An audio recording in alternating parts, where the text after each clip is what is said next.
Okay students, तो क्योंकि हमने वहाँ पर वैलेंसी को कंप्लीट कर लिया है तो अब हम लोग क्या करते हैं, वैलेंसी के बेसिस पर ही अब हम बना लेते हैं ग्रुप्स पॉजिटिवली चार्ज आयंस के और नेगेटिवली चार्ज आयंस के।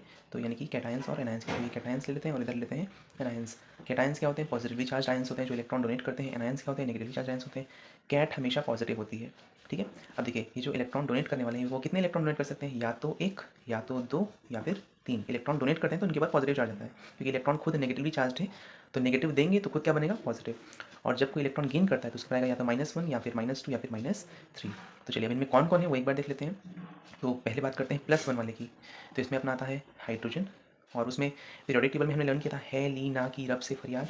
तो ली ना क हमको याद रखना है।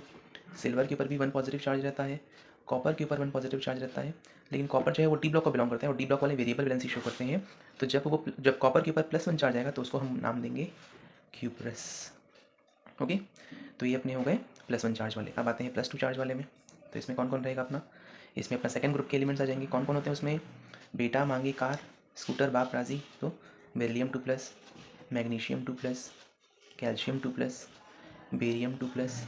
इसके अलावा ये जो हमारा कॉपर था ना, मैंने बोला वेरिएबल वैलेंसी शो करता है। जब वो +1 करेगा तो क्यूप्रस। अब वही +2 शो करेगा तो रोमन नंबर से हम उसको 2 से रिप्रेजेंट करेंगे और उसका नाम यहाँ पर हो जाएगा क्यूप्रिक। क्या हो जाएगा? क्यूप्रिक। और ऐसे ही हमारा आयरन भी है। आयरन 2+ शो करता है। जब कॉपर पहली बार आया तो उसका नाम रखा क्यूप्रस। अब आयरन तो यहाँ पहली बार आया तो इसका नाम मैं क्या रखूँगा? फेरस। ओके, इसके अलावा और कौन आता है यहाँ पर?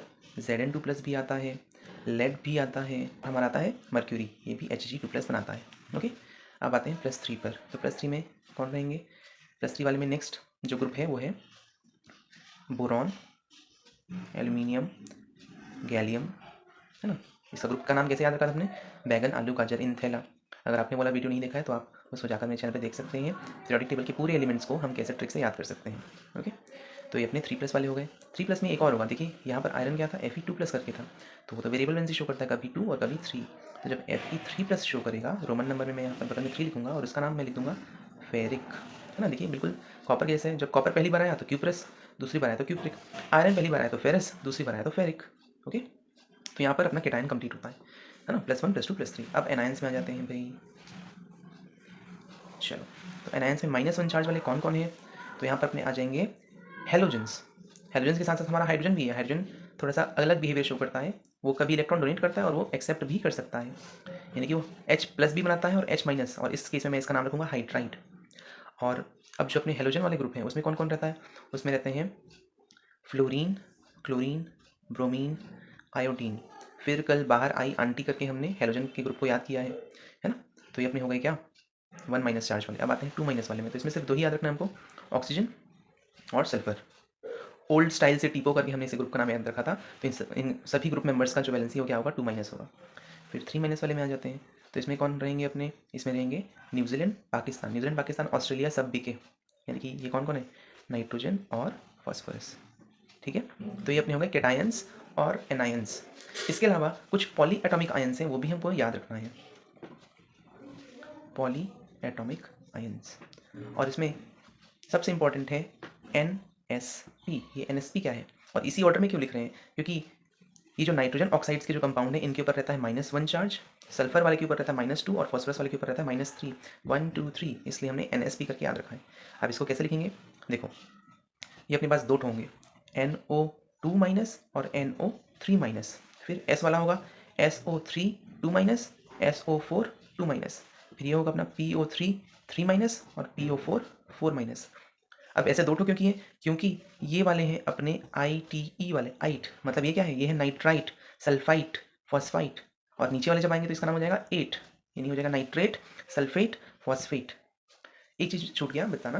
देखिए, जब एनायंस हम लोग जब केटायंस लिखते हैं ना तो केटायंस का नाम तो एज इट इज़ होगा, यानी मैं यहाँ पर पढ़ूंगा हाइड्रोजन, लिथियम, सोडियम, पोटेशियम, ऐसे ही पढ़ूंगा। लेकिन जो एनायन वाला हिस्सा है उसको पढ़ते समय मैं लगा देता हूँ इसमें, क्या लगा देता हूँ इसमें? मैं IDE, आइड लगा देता हूँ। Ide, hydride, fluoride, chloride, bromide, iodide, oxide, sulphide, nitride, phosphide. इसमें क्या लगाएंगे? IDE लगाएंगे। जब ये वाले फॉर्मूला आएंगे, ये अपने NO2- SO3 2- PO3 2- इसमें लगाऊंगा 8 नाइट्राइट, सल्फाइड, फॉस्फाइड। और जब ये वाला नीचे वाला आएगा तो मैं लगाऊंगा 8 नाइट्रेट, सल्फेट, फॉस्फेट। ओके, इसके अलावा कुछ और है, जैसे कि अपने पास आ जाएगा अमोनियम, NH4+। कौन सा आयन है? अमोनियम आयन है। अमोनियम आयन ना, अमोनिया नहीं, अमोनिया का क्या होता है, अमोनिया का तो NH3 होता है, ये अमोनियम आयन है। इसके अलावा अपने पास होते हैं कार्बोनेट CO3 2 माइनस, ये क्या है, कार्बोनेट है। इसके अलावा अपने पास होता है बाई कार्बोनेट HCO3 माइनस, ये है बाई कार्बोनेट, जिसको हाइड्रोजन कार्बोनेट भी कहते हैं। और इसके अलावा कौन है अपने पास, एक और है, वो है OH माइनस, और इसका नाम है हाइड्रोक्साइड। आप लोग ने बेसिस में इसका देखा होगा, जो बेस होते हैं उसमें OH माइनस होता है, हाइड्रोक्साइड ग्रुप होता है। ओके, तो इतने अगर आयंस हम लर्न करते हैं तो बहुत ईजिली हम क्या कर सकते हैं, सॉल्ट फॉर्म कर सकते हैं। तो चलिए कुछ क्वेश्चंस प्रैक्टिस कर लेते हैं। तो चलिए सबसे पहले अपने पास है, मान लो मैग्नीशियम क्लोराइड। क्वेश्चन में दिया है मैग्नीशियम क्लोराइड बनाओ, तो चलो लिख देते हैं मैग्नीशियम का सिंबल, क्लोरीन का सिंबल। अब जो हमने पीछे वैलेंसी याद किया वो इसके नीचे लिखेंगे। मैग्नीशियम की वैलेंसी क्या थी 2 प्लस, क्लोरीन की वैलेंसी थी 1 माइनस, क्रॉस मल्टीप्लाई कर दो तो Mg इंटू 1 क्या होगा Mg, और Cl इंटू 2 क्या होगा Cl2, तो MgCl2 यहाँ पर बन गया। एक और देखते हैं, नेक्स्ट जो अपना क्वेश्चन है वो है एल्यूमिनियम ऑक्साइड का, एल्यूमिनियम ऑक्साइड। तो यहाँ पर लिखते हैं एल्यूमिनियम और यहाँ पर लिखते हैं ऑक्सीजन, क्योंकि मिला ये किससे मिलकर बना है, एल्यूमिनियम और ऑक्सीजन से मिलकर बना है। तो एल्यूमिनियम की वैलेंसी हमने देखी थी 3 प्लस थी, और ऑक्सीजन की क्या थी 2 माइनस थी।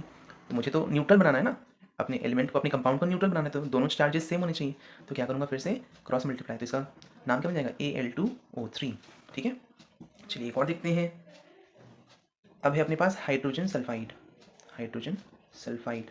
देखिए आप सब देख पा रहे होंगे, ऑक्साइड, सल्फाइड, क्लोराइड, जो मैं आपको बता रहा था, जो नॉन मेटेलिक हिस्सा है, जो एनायन वाला हिस्सा है, उसमें हमेशा IDE रहता है। ठीक, चलो वापस आते हैं हाइड्रोजन सल्फाइड पे। तो हाइड्रोजन मतलब H, सल्फर मतलब S, तो हाइड्रोजन की वैलेंसी 1, सल्फर की वैलेंसी 2 है ना।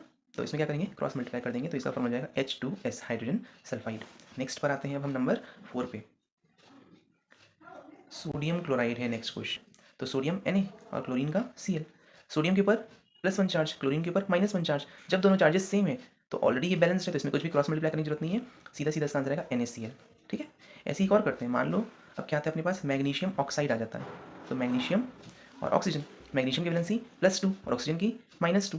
तो इस बार क्या कुछ क्रॉस मल्टीप्लाई करना पड़ेगा, नहीं, इन दोनों का रेशियो जो है 2:2 दिख रहा है, वो कैंसिल आउट होकर 1:1 आ जाएगा, यानी कि जितना मैग्नीशियम उतना ही ऑक्सीजन, एक एक से ही काम चल जाएगा, कुछ भी मल्टीप्लाई करने की नीड नहीं होगी, मैग्नीशियम ऑक्साइड जो है अपना बन जाएगा। अब कुछ पॉलीएटॉमिक आयंस का भी देख लेते हैं, जैसे कि सबसे पहला है कैल्शियम हाइड्रोक्साइड। ओके, तो ये अपना कैल्शियम है, और हाइड्रोक्साइड अभी जस्ट देखा था ना पीछे, क्या होता है OH क्या, OH माइनस होता है, तो यहाँ पर -1, और कैल्शियम के ऊपर क्या रहता है +2 चार्ज रहता है ना, तो 2 इधर मल्टीप्लाई होगा और 1 इधर मल्टीप्लाई होगा, तो कैल्शियम 1 होगा और हाइड्रोक्साइड 2 होगा, तो ये अपना बन गया कैल्शियम हाइड्रोक्साइड। इसके अलावा अब अपने पास है मान लो सोडियम कार्बोनेट, सोडियम कार्बोनेट। तो देखो सोडियम की वैलेंसी हमको याद है +1 होती है, कार्बोनेट का भी हमने पीछे देखा था CO3 2 माइनस होता है, तो 2 माइनस को मैं यहाँ लिख देता हूँ। ठीक है, तो जब क्रॉस मल्टीप्लाई करेंगे तो इसका फॉर्मूला क्या बनेगा Na2CO3। ठीक है, चलो एक लास्ट देख लेते हैं। मान लो दिया है एल्यूमिनियम सल्फेट दिया है। ठीक है, तो यहाँ पर लिखा हमने एल्यूमिनियम, और सल्फेट का क्या था SO4, क्या था NSP, S मतलब 2। ठीक है, तो इसके ऊपर क्या आएगा 2 चार्ज आएगा, 2 माइनस, और एल्यूमिनियम के ऊपर क्या रहता है 3 रहता है, क्रॉस मल्टीप्लाई कर दीजिए तो क्या बन जाएगा ये Al2SO4 थ्राइस, ये एल्यूमिनियम सल्फेट का फॉर्मूला है। इसके अलावा कुछ कॉमन नेम्स भी हैं, वो भी आपको याद रखना है, कॉमन नेम्स ही आपको याद रखना है, जैसे कि ये जो कैल्शियम हाइड्रोक्साइड है ये क्या है, ये लाइम है ना, स्लिग्ड लाइम है। ऐसे ही एक होता है कैल्शियम ऑक्साइड, है ना, वो क्या होता है, वो क्विक लाइम होता है। वाटर का आप जानते हैं H2O होता है। तो ये जो एलिमेंट्स हैं जिनके कॉमन नेम आपको याद रखना है कंपाउंड्स के, वो मैं अभी यहाँ पर अटैच कर देता हूँ, वो भी आप लोग नोट करके लर्न कर लेंगे। ओके, तो इसका बाद जो बैलेंसिंग वाला पार्ट है वो हम लोग इसके बाद वाली वीडियो में देखेंगे। Thank you very much.